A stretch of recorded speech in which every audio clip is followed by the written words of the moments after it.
I had been pushing that medication cart through the third floor of Dunmore County Trauma Center for 11 years, and I had never once thought of myself as a witness to anything.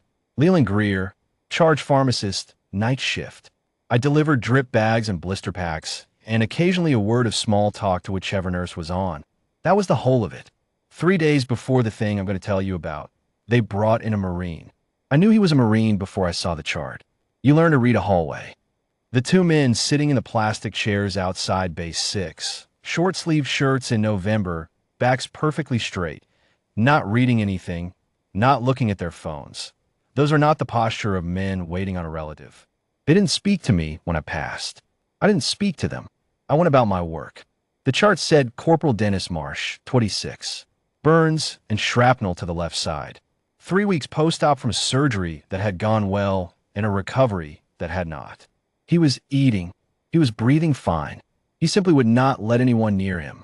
2 nurses had already been pulled from his case by the time I arrived with the Tuesday morning antibiotics. Dr. Prentice Fall, our clinical director, was standing at the end of the corridor with his arms crossed, speaking in a low voice to the charge nurse about protocol and escalation and whether a psych consult was warranted. I heard the charge nurse say she didn't think it was a psych problem. Dr. Fall said the ward couldn't be reorganized around one patient. He said it in the even, reasonable tone of a man who had never once in his career needed anyone to reorganize around him. I set the Base 6 drip bag outside the door and moved on. That was Tuesday. Wednesday, the bag was still outside the door in the morning. A different nurse had tried and come out in under 2 minutes, saying only that the patient had made his wishes clear. Dr. Fall had apparently said something that afternoon about the limits of what a hospital could accommodate in terms of individual behavioral presentations. I did not write that down, but I remember it clearly because it struck me as the most expensive way I had ever heard a man say that he was out of ideas. Wednesday night, when I came in for my shift, one of the men from the plastic chairs was gone. The other one was still there. He had brought a thermos. He looked at me when I came off the elevator with my cart, and I nodded, and he nodded back, and neither of us said a word about the situation on the other side of that door. Thursday afternoon, about 20 minutes into my shift, the assignment board changed. The name that appeared next to Base 6 was one I didn't recognize, which meant a float. I asked Rita at the nurse's station who it was. She said it was the overnight 4 nurse, Claire Rowland. Rita said it in the tone you use when you're describing a person who is always present and never quite seen. The way you talk about the hallway itself, or the fluorescent lights. I had seen Claire Rowland perhaps 100 times over 11 years. She was in her late 20s, dark-haired, kept her hair pinned back, moved through the ward the way competent people do, efficiently, without commentary. I knew she had a full force certification and a very quiet way of replacing a drip line that did not wake patients. I did not know a single other thing about her. I was at the medication station about 30 feet down the corridor when she came off the elevator with her supply tray. She didn't look at the chart in her hand. She didn't pause at the nurse's station or ask anyone about the patient. She walked to Base 6, set her tray on the stand beside the door, and went in. I won't tell you I stopped what I was doing on purpose. I'll tell you that I stopped. Through the glass panel in the bay door, I could see Marsh in the bed, sitting up, shoulders tight, watching her come in the way a man watches something he hasn't decided about yet. I had seen him refuse 2 nurses. The first one he'd told to leave before she reached the bed. The second one he'd said nothing to at all, just held himself so still and wired that she'd made a professional decision to exit the room. I would have made the same decision. Claire set her tray on the bedside stand without looking at him directly.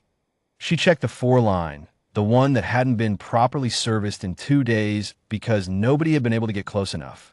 She adjusted the clamp. She reached across the gurney to check the anchor point on the cannula, and her left hand came into the light. I'm not a man who notices details. I deliver medications for a living.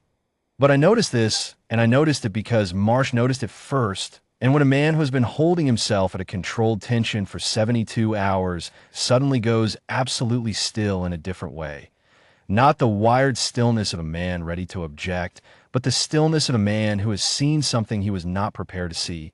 You look at what he's looking at. Her left hand, across the knuckles, in small, precise ink, 8 Roman numerals. 1, 2, 3, 4, V, 6, 7, 8. Not decorative, not design. 8 marks, each one clean and deliberate, the kind of thing you put on your body because you have decided to carry a number forever. I didn't understand what I was looking at. Marsh did. He said one word. Through the glass, I couldn't hear it, but I watched his lips, and I am fairly certain it was a place name. 2 syllables, a hard consonant at the start. The kind of word that means nothing to anyone who wasn't there. She didn't look up from the line. She said something back. 1 word, or maybe 2. His hands, which had been flat on the bed rail, opened. She finished checking the anchor point. Straight, unhurried. She made a small adjustment to the drip rate, noted it on the chart without being asked, and set the pen down. Then she did something I had not seen either of the prior nurses do. She pulled the chair from the corner of the room and sat down beside the bed. Not at a distance, not in the doorway, and she said something to him that lasted maybe 30 seconds. Not long, not clinical. He listened to all of it. I realized I had been standing in the same spot for several minutes. Down the corridor, Dr. Fall had appeared and was watching the bay door. His arms were not crossed. He was just standing there with a patient file in his hand that he did not appear to be reading. What happened next I will try to describe accurately, because I have turned it over many times and I want to get it right. Marsh moved the bed rail down himself. He put his feet over the side of the gurney. Slowly, carefully, a man working through real pain, and he stood up. He was in a hospital gown and grip socks, and he was 26 years old, and he had shrapnel scars on the left side of his face, and he stood up straight in that room and came to attention. Not the loose, self-conscious attention of a man performing a gesture. The real thing. Weight on both feet, shoulders level, chin up, arms at his sides. A position that takes years to make automatic. He held it. The bay doors opened behind me. I turned. The 2 men from the plastic chairs, both of them now, the thermos man and the one I hadn't seen since Tuesday, were coming down the corridor. They were in civilian clothes. One of them had a jacket with a zipper still half undone, like he'd come up the stairs in a hurry. They walked past Dr. Fall without looking at him and pushed through the bay door. They came to attention beside Marsh. 3 men in a row, 1 in a hospital gown and 2 in street clothes.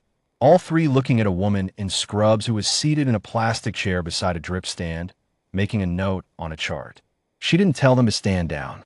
She finished the note first. Then she looked up. I cannot tell you exactly what passed between them in that room. I was on the other side of glass, and I'm a pharmacist, not a poet. What I can tell you is that she looked at all 3 of them without surprise. Not with the surprise of a woman being honored unexpectedly, but with the quieter expression of a woman who has been carrying something for a long time and has just, for a moment, set it down. She said something. The man with the unzipped jacket, the one who had been there since Tuesday, the one with the thermos, nodded once, very slowly, and there was something in his face that I do not have good words for. A debt acknowledged. An account that had been open for years, finally entered in the ledger. I found out later, from the charge nurse who found out from one of the squad brothers, that Claire Rowland had served as a Fleet Marine Force corpsman with a Force Recon element in Helmand Province. That a helicopter had gone down in a dry riverbed, and the Force Recon element had been cut off, and the flight surgeon had been among the first casualties on the ground. That she had worked an 11-hour casualty collection point alone.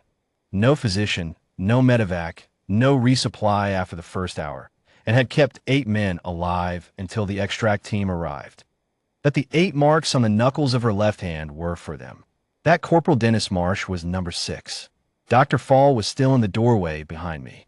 I became aware of him the way you become aware of the temperature of a room, gradually, and then all at once. I didn't turn to look at him. I didn't need to. The man had spent 2 days discussing behavioral presentation and the limits of accommodation, and now 3 Marines were standing at attention in his bay for an 4 nurse who had never once asked anyone to notice her. And I imagine that reorganized something in him, though I cannot say what. Claire stood up from the chair. She told Marsh to get back into bed. She said it the way you say something to a man you've known in a particular context that overrides all other contexts, direct, without ceremony, with the assumption that he would do it because it was the right thing for his recovery, and they both knew it. He sat back down. She replaced the chart in the holder, picked up her supply tray, and told the two men from the parking lot that visiting hours ended at 8.